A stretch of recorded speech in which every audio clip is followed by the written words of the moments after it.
नमस्कार मंडळी, मी दिव्या तुमचं सगळ्यांचं आपल्या चॅनलवरती अगदी मनापासून स्वागत करते। तर आजचा व्हिडिओ खूप स्पेशल असणार आहे। तो म्हणजे सर्वच लेडीजचा आवडतीचा आणि जिव्हाळ्याचा विषय, तो म्हणजे किचन कसं स्वच्छ नेटनेटकं ठेवायचं। तर हे मी तुम्हाला या व्हिडिओमध्ये दाखवणार आहे। तर व्हिडिओ स्किप न करता शेवटपर्यंत नक्की बघा।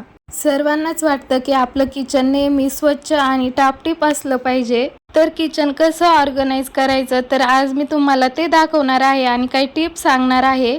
तर किचनमध्ये सकाळी सकाळी सुरुवात होते ती म्हणजे चहा बनवण्यापासून।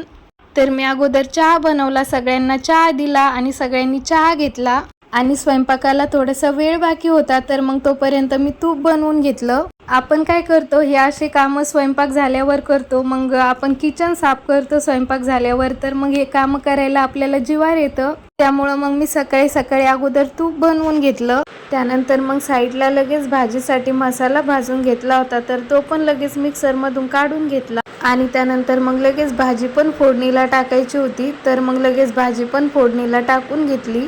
आपण जर सकाळी सकाळी थोडा जरी हलगर्जीपणा केला अशा कामांना, आता करू नंतर करू, तर ते होतच नाही आणि खूप उशीर होऊन जातो आपल्याला। मला आज चवळीच्या शेंगाची भाजी बनवायची होती, तर मग तीच बनवायला घेतली मी। तर हे शेंगा अगोदर परतायला टाकल्या आणि त्यामध्ये थोडंसं मीठ टाकलं। मिठामुळे शेंगाला पाणी सुटतं आणि त्या लवकर परततात। कुठल्याही भाज्यांचं तसंच आहे, आपण जर मसाला जरी परतायला टाकला तर त्यात मीठ टाकलं तर मसाला एकदम छान परततो आपला।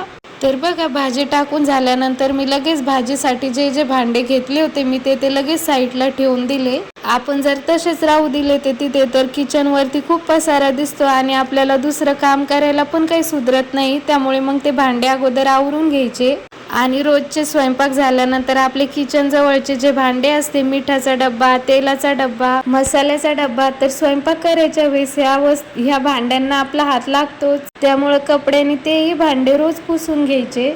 आणि मिक्सर बघा, आपण रोज मिक्सरमध्ये मसाला काढतो, तर थोडाफार मसाला मिक्सरला लागतोच। मिक्सर जर आपण रोजच्या रोज पुसला नाही तर मिक्सरला खूप डाग लागतात आणि खूप चिवट डाग होतात ते, आणि निघत पण नाही। त्यामुळे रोजच्या रोज मिक्सर पण पुसून घ्यायचा आहे। तर आज मी ताक बनवलं होतं, तर ताकाचं बरंच उडालं होतं मिक्सरवरती, त्यामुळे मी डायरेक्ट ते घासणीनेच घासून काढलं होतं आणि नंतर मग ओल्या कपड्याने पुसून घेतलं होतं। आणि हे बघा, या गॅसच्या शेगड्या आपल्याला रोजच्या रोज घासायला घ्यायच्या आहे।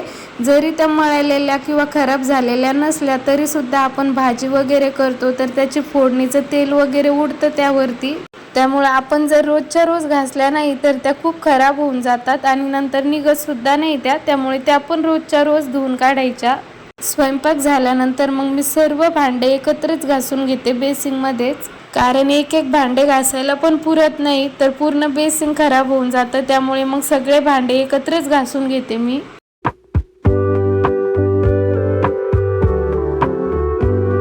आणि हे कप बशा ठेवायचं स्टँड आहे, तर हे रोजच्या रोज नाही धुत मी, फक्त आठवड्यातून एकदा किंवा दोनदा घासून काढते। हे आपल्याला खराब झालेलं दिसत नाही, पण हाताला खूप चिकट लागतं, कारण मी हे किचन वाट्यावरतीच ठेवते। तर मग भाजीची वगैरे फोडणी द्यायच्या वेळेस तेल वगैरे त्याची वाफ उडतीच, तर त्यामुळे मग ते चिकट होऊन जातं। त्यामुळे आठवड्यातून एकदा किंवा दोनदा धुवूनच काढते मी हे भांडे। स्वयंपाक किचनवरचं सगळं काम झाल्यानंतर मग मी किचन वाटा असा स्वच्छ अगोदर पाणी टाकून घेते सर्व किचन वाट्यावरती, म्हणजे किचन वाट्यावरती जे खरकट पडलेलं असतं किंवा काही सांडलेलं असतं तर ते सर्व अगोदर काढून टाकते आणि त्यानंतर मग लगेच सर्व किचन वाटा घासून घेते। अगोदर गॅस घासून घेते आणि गॅसच्या समोरची भिंत, खिडकी, ती पण रोजच्या रोज आपल्याला घासून किंवा पुसून तरी काढत जा, कारण ती पण खूप खराब होते।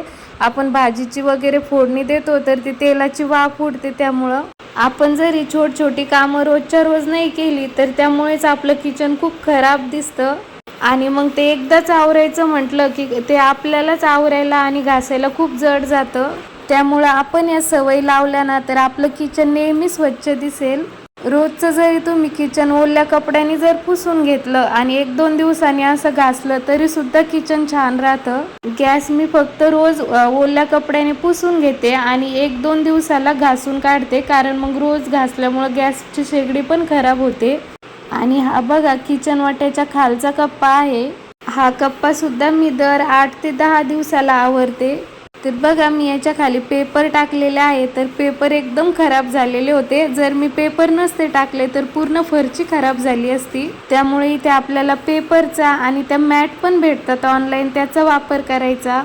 तर इथे आम्ही जास्त कप वगैरेच ठेवतो या कप्प्यामध्ये. तर सर्व मी तिथलं सामान अगोदर व्यवस्थित खाली पुसून घेतलं. आणि हे बघा इथे मी तेलाच्या कॅनी ठेवते या पुष्ट्यावरती. तर अशा पुष्ट्यावरती जर तेलाच्या कॅनी ठेवल्या तर डाग सुद्धा पडत नाही फरचीला. तर अशा प्रकारे त्या कप्प्यातलं सामान व्यवस्थित पुसून आणि ठेवून दिलं. आणि हा आहे दुसरा कप्पा. तर तो कप्पा पण खूप खराब झाला होता. तर तिथलं पण मी अगोदर सर्व सामान काढून घेतलं, ओल्या कपड्याने पुसून घेतलं. तो कप्पा एकदा सुकू दिला आणि त्यानंतर मग हे पेपर टाकले. त्या कप्प्यामध्ये खूपच पसारा झाला होता. मग काही जे जे लागतं तेच ठेवलं मी आणि बाकीचं मग टाकून दिलं. आपण कितीही नाही म्हणलं तर घरामध्ये थोडाफार पसारा होतोच. आपण कितीही आवरत राहिलं तरी पण थोडंफार इकडं तिकडं होतच. आणि एक कांदे बटाट्याचं स्टँड आहे, तर मग त्यातले पण पेपर काही खराब झाले होते. तर मग मी ते पण बदलून घेतले आणि ते स्टँड पण ओल्या कपड्याने व्यवस्थित पुसून घेतलं. आणि त्यानंतर मेन गोष्ट ती म्हणजे रॅक, आणि जिथे आपल्याला जास्त डोकं लावावं लागतं या भांड्यांना. मी हा रॅक रोजच्या रोज पुसून घेते. एक दिवस पण असं जात नाही की मी हा रॅक पुसला नाही. मी दोन्ही पण रॅक रोजच्या रोज पुसून घेते, कारण बाहेरची धूळ येते थोडीफार आणि आपले हात पण लागते. रोज आपण स्वयंपाक बनवताना काही आपल्याला वस्तू पाहिजे असेल, काही भांडं वगैरे, तर आपण त्याच हाताने घेतो. तर मग ते रॅकला आपल्या हाताची घाण लागून जाते. त्यामुळे मी सकाळी अगोदर रॅक पुसून घेते. आणि हा टब बघा, यामध्ये मी काही सामान ठेवते किराणा, कारण मग गॅस जवळच आपल्याला पटकन घेता येईल त्यामुळं. आणि स्टीलच्या डब्यांना पण वारंवार हात लागणार नाही, त्यामुळं मग मी त्याच टपामध्ये ठेवते. त्यानंतर हे पिठाचे डबे, विळी, ते पण मी रोजच्या रोज पुसून घेते. डबे काढल्यानंतर मग मी हे सगळं झाडून घेतलं. कोपरा मी घरामध्ये झाडून घेते. असं झाडल्याने आपल्या घरामध्ये घाण होत नाही आणि किचन एकदम स्वच्छ आणि टापटीप दिसतं. त्यानंतर फ्रीज पण पुसून घेतलं. तर फ्रीजवरूनच पुसून घ्यायचं होतं मला, कारण आतमध्ये काल आमचा आठवडी बाजार होता ना. ज्या दिवशी बाजार असला त्या दिवशीच मी पूर्ण फ्रीज पुसून घेते आणि त्यानंतरच मग भाजीपाला ठेवते. बाकीचा आवरेपर्यंत किचन वाटा पण एकदम छान वाळला होता. तर मग लगेच मी मिक्सर लावून दिलं. कप बशा पण लावून दिले. आपल्याला ओल्या याच्यामध्ये कधीच लावायचं नाहीये. ओटा कधीही वाळून द्यायचा आणि त्यानंतरच मग भांडे ठेवायचे त्यावरती. तसंच आपण हे रोजचे जे भांडे असतो, घासलेले भांडे, ते पण एकदम छान वाळून द्यायचे आणि त्यानंतरच रॅकवरती लावायचे. ओले जर लावले तर मग ते ओल्या पाण्याचे डाग तसेच रॅकला पडतात आणि त्यामुळे खूप खराब होतो रॅक. त्यामुळे भांडे कधीही वाळू द्यायचे आणि त्यानंतरच मग रॅकला लावायचे. गॅसच्या शेगड्या घासल्या होत्या, त्या पण मग मी गॅस वाळल्यानंतरच गॅसला लावल्या. आणि बघा किचनची पूर्ण साफसफाई झाल्यानंतर किचन किती क्लीन आणि सुंदर दिसत आहे. असं जर किचन असलं ना तर मनाला खूप छान वाटतं. आणि एक गोष्ट अजून, किचन वाट्यावरती कधीच जास्त पसारा ठेवायचा नाही, कारण मग आपल्याला दुसरे कामं करायला पण सुधरत नाही. हे कुठं ठेवायचं, ते कुठं ठेवायचं असंच होऊन जातं फक्त. त्यामुळे किचन वाटा एकदम मोकळा आणि रिकामा ठेवायचा. तर बघा किचन किती सुंदर दिसत आहे. असं वाटत आहे की पूर्ण डीप क्लिनिंग केली की काय किचनची. रोजच्या रोज जरा किचन अशा पद्धतीने ऑर्गनाइज केलं ना तर आपल्याला डीप क्लिनिंग करायची सुद्धा गरज पडत नाही. तर असं आहे माझं किचन साफसफाईचं रुटीन. तुमचं किचन क्लिनिंग रुटीन कसं आहे ते सुद्धा मला कमेंटमध्ये नक्की कळवा. आणि व्हिडिओ जर आवडला असेल तर व्हिडिओला नेहमीप्रमाणे लाईक करा, शेअर करा आणि आपल्या चॅनलला सबस्क्राईब करा.